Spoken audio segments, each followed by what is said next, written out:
Magandang araw po sa inyo. Ngayon ay June 12, araw ng Miyerkules, araw ng Kalayaan.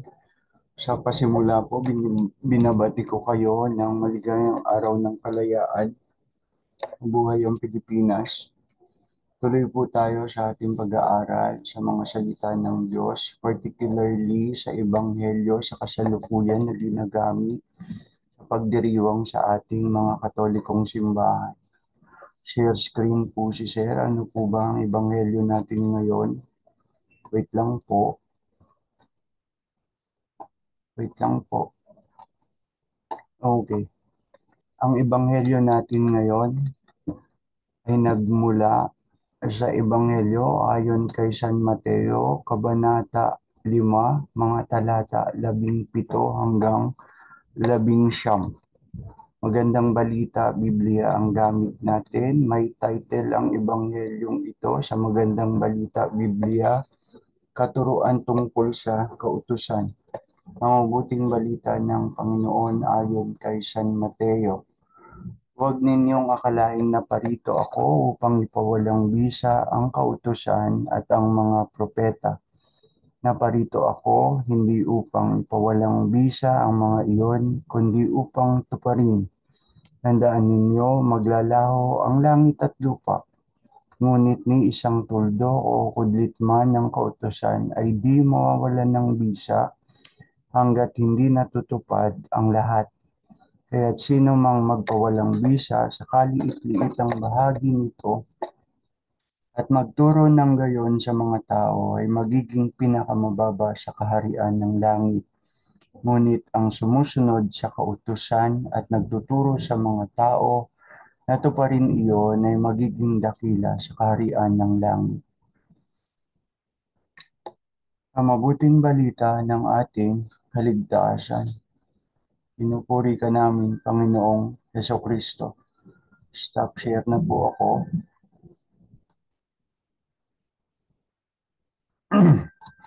So yan po ang ating ebanghelyo sa kasalukuyan. Tungkol sa kautusan, sinasabi na si Kristo ay naparito hindi upang pawalang bisa ang kautusan, kundi ito pa rin ito. Okay? Kapag kautusan o aspeto ng kautusan ng pag-uusapan, ito'y masalimuot na usapan. Masalimuot pag-usapan. Dahil iba-ibang tao kasi ang may kani-kanyang pakahulugan, interpretasyon sa mga batas, sa mga kautusan, kung ano ang batas o laws. Some would even define it according to their personal interest. Yung mga taong bibigyang kahulugan ang kautusan ng mga batas upang magsilbi lamang sa kanilang mga personal na interest o sa kanilang mga personal na comfort, their personal comfort. Kung kayo'y kaedad ko, hindi malayo sa edad ko, 52 years old na po ako sa darating na June 15, napanood nyo yung palabas na kapag may katwiran, ipaglaban mo. Okay. Originally, ang host ay si Attorney Jose Sison. Attorney Jose Sison. Originally aired noong 1988 to 1999, 2014 to 2020. Tapos noong 2014, si Attorney Jose Sison, sinamahan na siya ng kanyang anak na si Joseph Peter o Jopet Sison. Okay. Ipaglaban mo. In translation sa English, fight for it. Kilala din as kapag nasa katwiran, ipaglaban mo or kapag may katwiran, ipaglaban mo. Isa itong palabas sa ating Philippine television noon na nagbibigay serbisyo pampubliko na ang advokasya ay pumapatungkol sa mga kautosang sinusunod sa ating lipunan. It's a drama anthology. Yung mga kaso dito is actual cases yung napagdesisyonan na ng korte, Court of Appeal or the Supreme Court. sa Supreme Court.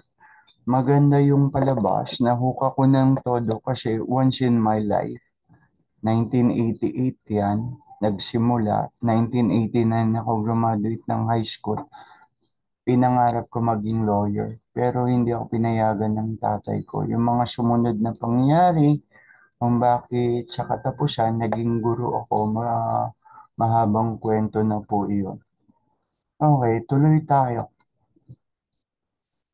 Ngayon, dahil marami ang may iba't ibang pakahulugan sa mga batas, kung ano ibig sabihin ng batas, kung ano ang interpretasyon ng batas, kumuha tayo ng malinaw na reference, encyclopedia. Sabi, kapag ang isang batas hindi umaayon sa katwiran, hindi talaga ito maituturing na batas, kundi isang pagliligaw sa tama, isang kalokohan o isang kaululan. Permit me by saying kaululan. Kasi gumawa ka ba naman ng batas na papatay sa mga sanggol na may buhay sa sinapupunan? Tapos yung supposed to be na ina nung sanggol ang sasabihin, pasigaw pa, my body, my rules. Hindi ba naman kaululan yun? What about the life of the unborn child? Naisip ba ng mga gagawa ng batas? Naisip ba ng mga gumawa ng batas na dapat sana yung batas na ginawa nila, mga batas na magpoprotekta doon sa buhay ng bata o ng sanggol? Yun sana ang inyong ginawa. Yun sana ang iniisip nyong gawin. May mga human laws and divine laws. Ngayon, para maituring na ang isang batas ay makatwiran o tama, kailangan ito'y tugma o napasa sa ilalim sa batas na pangunahing Diyos ang gumawa. Mga kautusan that laws that God is the one who authored Himself. Walang laban o contradiction sa katwiran katulad nung drama, anthology nga iyon. Kapag may katwiran, ipaglaban mo. Ibig sabihin lang na ang katuwiran nga pagiging tama, kailangan yung batas, hindi laban dun sa katwiran. Hindi paghiwalayin ng katwiran at yung regulasyon ng batas. At kung katwiran nga ang titignan natin, makatwirang isipin o talagang alam natin na ang Diyos dahil banal, holy at makatarungan, just, ay lumikha lamang ng mga panukala, batas at regulasyon na maglalarawan lamang ng kanyang kalikasan. Ano ba ang kalikasan ng Diyos? Siya'y banal, siya'y makatarungan, okay? Siya'y makatwiran, just, holy, just, holy, okay? And full of wisdom, with undoubted wisdom. Yun ang kalikasan ng Diyos. With undoubted wisdom, kalikasan, with undoubted justice and holiness. Kung sasabihin ng iba, gumawa din naman, di ba, ang Diyos ng mga batas na nagpapataw ng pagpatay sa mga taong makasalanan? Hey, hello, ang tanong, kailan niyo ginawa yon? Sa Old Testament ba o sa New Testament? Ang malinaw na sagot, sa Old Testament, di ba? Ngayon, ano nauna, the Old Testament o the New Testament? Sa New Testament, may isang babae.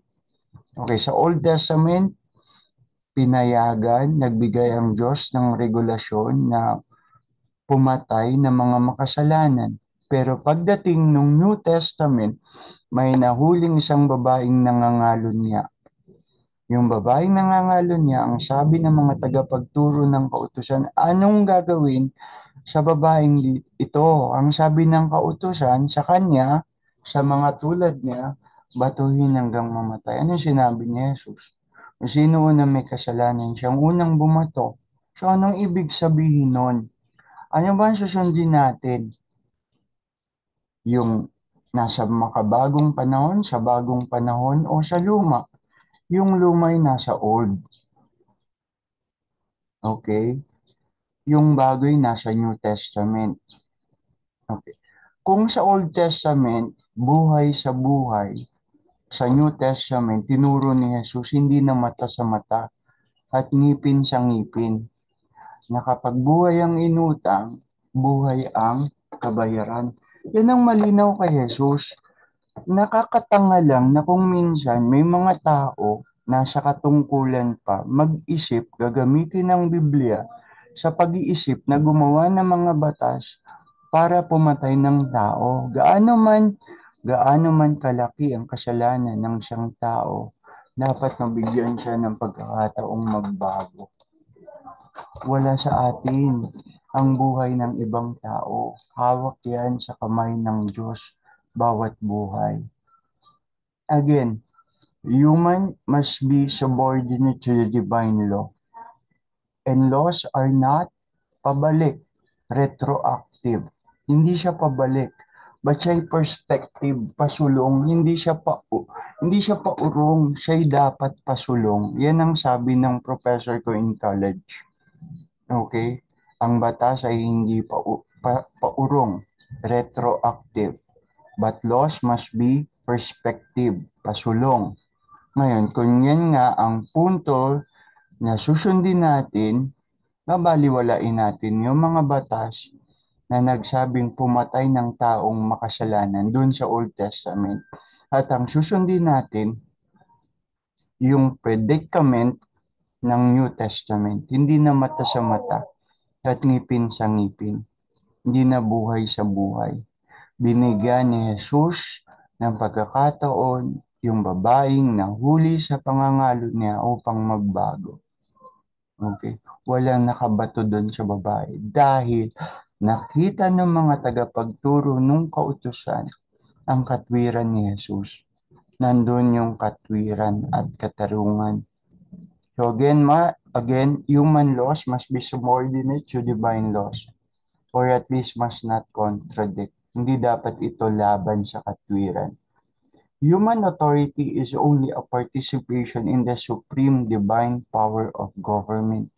Yung mga nasa kapangyarihan at katungkulan na siyang gumagawa din ng mga batas, dapat nilang isipin na Diyos din naman ang naglagay sa kanila sa kapangyarihan. At kung Diyos ang naglagay sa kanila sa kapangyarihan, Diyos ang dapat ding masunod sa kanilang buhay. Tuloy tayo. Ano pa ba? Sabi din ng professor ko in college, ang subject namin is professional ethics. Pinag-aaralan namin doon ng mga batas governing our profession. Okay, ano ang mga batas na pwedeng magprotekta sa amin? Pero hindi lang yon. Ano ang mga batas na pwedeng maging kapahamakan namin kapag kami nagpabaya sa aming tungkulin? Katulad ng negligence, kapabayaan sa tungkulin. Nahulog yung pasyente mo sa kama. Bakit nahulog? Hindi ka naglagay o hindi mo tinaas ang mga support pillar nung higaan ng pasyente. That is kapabayaan, negligence. Pwede kang kasuhan, pwede kang matanggalan ng lisensya. Malpractice, hindi ka dapat magbigay ng gamot. Kung hindi naman ito iniutos ng doktor at inisip mo lang, nabigyan mo dahil nisip mo yun ang tamang gawin. Pero wala namang order ng doktor. Ano, parang ah, nagdoktor-doktoran ka, ganun. So malpractice. When in fact, you are a nurse. Dapat sumusunod ka lang sa doktor. Again, balik tayo yung sinabi ng professor ko. Sabi niya rin, bukod dun sa laws are not retroactive but perspective, sinabi niya din, uh, the welfare of the people must be held as a supreme law. Ang kabutihan ng tao, yan ang pinakamataas na uri ng antas ng batas. Yung professor ko kasi, bukod sa professor namin, nag-aaral din sa law school. Kaya ganyan. At tama yung aming subject para siya magturo. Kasi pinag-aaralan nga namin yung mga batas doon governing our profession. Anong sabi? The welfare of the people must be held as a supreme law. What do we mean by that? In Latin, sabi, salus populi suprema lex esto. The health, the welfare, the good, the salvation of the people should be the supreme law. Let the good, the safety of the people be the supreme rule. Yan ang maiiwan natin. Ang ibig sabihin nun, ang mga batas kailangan talagang gawin para sa kabutihan ng tao. At magaling na magaling, magandang maganda na ang ating Diyos na ito ay talagang Diyos na mabuti. Ang nag-iisip talaga ng kabutihan natin. Ang hindi lang maganda, pangit at mali, may mga tao na kung minsan kumikilos na akala mo Diyos na. Okay? Inilalagay na nila ang buhay ng iba sa kanilang mga kamay. Samantalang isang malaking katotohanan naman na ang lumikha ng buhay ay Diyos. Mag-aaway tayo sa point na yan. Pero mananatiling ganyan ang paniniwala ko. Wala nang iba pang may karapatan para sa buhay, kundi ang Diyos na siyang lumikha ng buhay. At kailanman hindi dapat na kamay ng tao ang manguna o pangunahan ang Diyos. Naparito si Jesus upang tuparin ng batas. Batas na siyang nagtataguyod, nakikipaglaban para sa ating kabutihan, para sa ating kaligtasan. Manalangin tayo, Panginoong Diyos. Kami po unat sa lahat ay humingi ng tawad sa aming mga pagmamarunong higit sa iyo. Marami sa amin ang nag-Diyos-Diyosan sa mga bagay na dapat ikaw lang naman talaga ang dapat may say o dapat masunod. Patawarin mo po kami. Hilumin mo ang aming bansa. Liwanagan mo ang isip ng mga nasa kapangyarihan at katungkulan na makagawa ng mga kautusan at batas na tunay na magtataguyod sa kabutihan ng tao, sa kabutihan ng lahat ng mamamayan ng aming bansa. Hilumin mo ang aming bansa sa anumang pagkakasala na lumalabag sa iyong mga banal na kautusan. Sa pangalan ni Jesus na aming tagapagligtas at Panginoon, luwalhati sa Ama, sa Anak at sa Espiritu Santo, kapara nung sa unang-una, ngayon at magpakailanman, magpasawalang hanggan. Amen. Sa ngalan ng Ama, ng Anak, ng Espiritu Santo. Amen. Muli po, tayo'y nakaraos sa ating pag-aaral ng salita ng Diyos, salitang nagkatawang tao at namuhay kapiling natin, salitang nagligtas sa atin sa kasalanan, tumubo sa ating mga kasalanan. Patuloy natin siyang purihin at sambahin. Amen. Paalam po.